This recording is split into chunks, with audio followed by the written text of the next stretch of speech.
Hello everybody, this is Di, antinatalist, and I found this Life magazine and it really drew me, it really drew in my interest because of this fetus.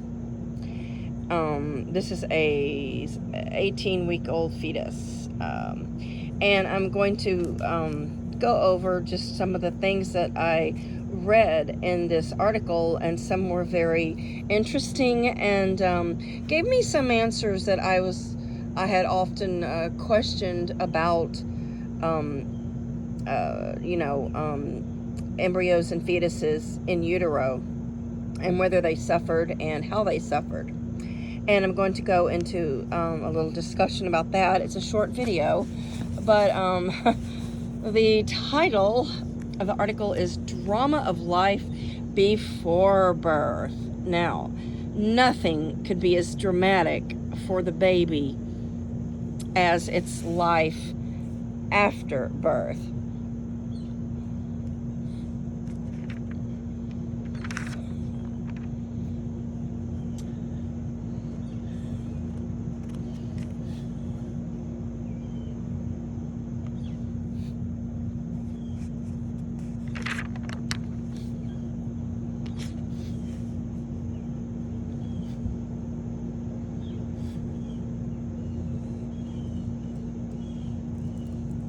And these are some early developmental stages of the embryo.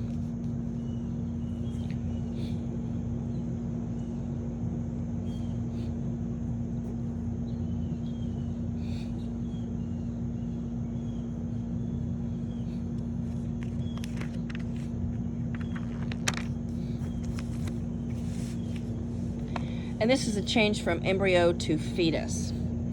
8 weeks. This is the transition point where an embryo, a Greek word meaning to swell, starts being called technically a fetus, a Latin word meaning young one.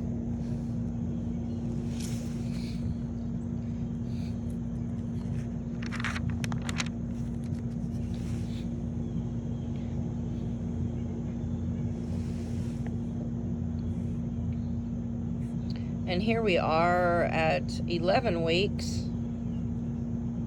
and it says, soon as the fetus' living quarters get more cramped and as it gains steadily in strength, the mother will begin to feel the sharp kicking and thrust of foot, knee, and elbow.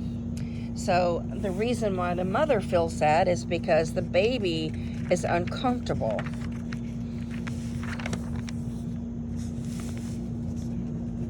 16 weeks, the body has filled out fantastically, quite recognizable now as a human body, human baby.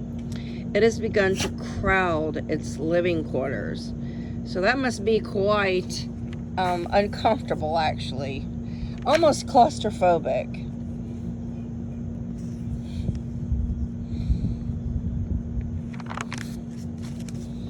"18 weeks. The thinness of the skin makes it exceptionally..." Hey, girl. Hey there. You gonna help mommy make this video? You help mommy make the video? So, the thinness of the skin makes it exceptionally vulnerable to the baby's fast-growing fingernails. It may put quite a number of scratches on its face before it is born. The baby can go through motions of crying too. It is equipped with a complete set of vocal cords, but without air, it cannot make a sound.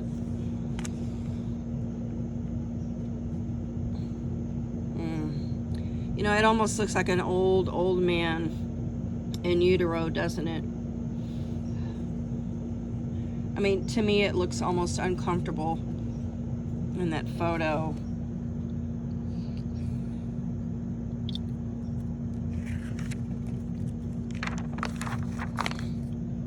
Aha. Now, the point in this article that I've come to which I've always felt, and I've always said that when the baby is born, that's when reality hits. So this is titled, Pushed into a Hostile World. After the baby has spent his appointed 266 or so days in the tranquility of his mother's womb, he is abruptly shoved out by a 100-pound propulsive force into the hostile world, full of startling, unfamiliar conditions. The first shock is the drop in temperature from the mother's cozy 98 degrees Fahrenheit to a room temperature some 20 degrees lower.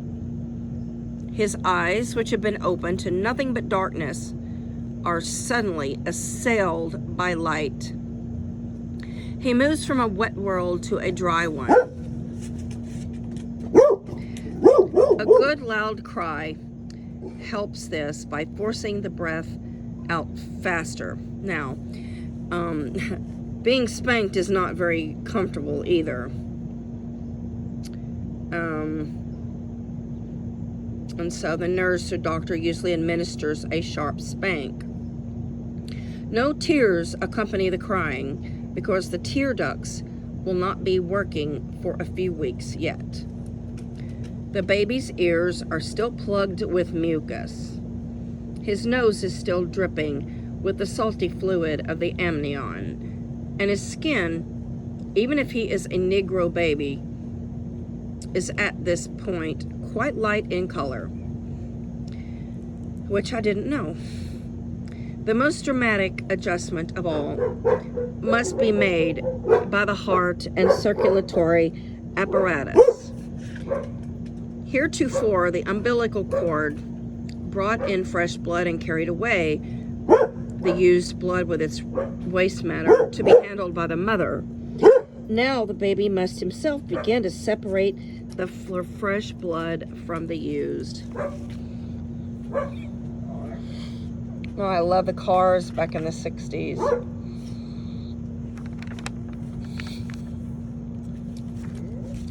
So this goes into the marvels of the placenta. The placenta is not perfect, cannot always screen out everything that might be injurious. Viruses, like the German measles virus, sometimes slip through to cause deformities. Certain damaging drugs manage to breach the barrier too. So as you can see, that life, once we are placed into existence, is nothing but harm. It's a shock. We are assailed with all kinds of sensations. Whatever the disease is, the mother was immune to, the baby will also be immune to. By the time these immunities wear off, the baby will have gained some strength and will have been sufficiently exposed to the world to start building up immunities of its own. This is the placenta's final and most precious legacy. However, the baby now carries with it the legacy of aging, suffering, and eventually dying. And that is a very, very strong legacy. I'm not fascinated with babyhood, childhood. I'm not fascinated with the birth experience at all. But it did catch my caught my attention, and this is April 30th, 1965. Life magazine, and at the time it was unprecedented a photographic feat in full color. Drama of life before birth. Oh, that's just hilarious.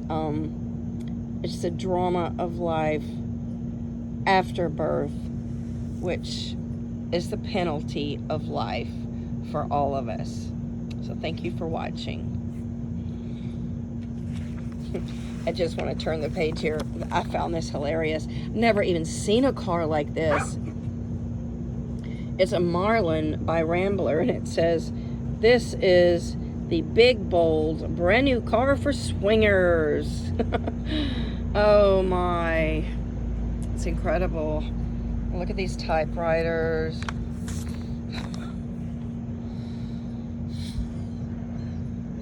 Yeah. I just love the ads from the past. And look at her hair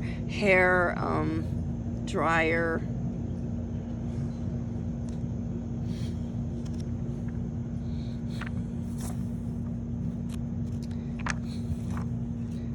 So anyway, yeah, drama of life before birth. Not much drama before birth, though, compared to thereafter, right?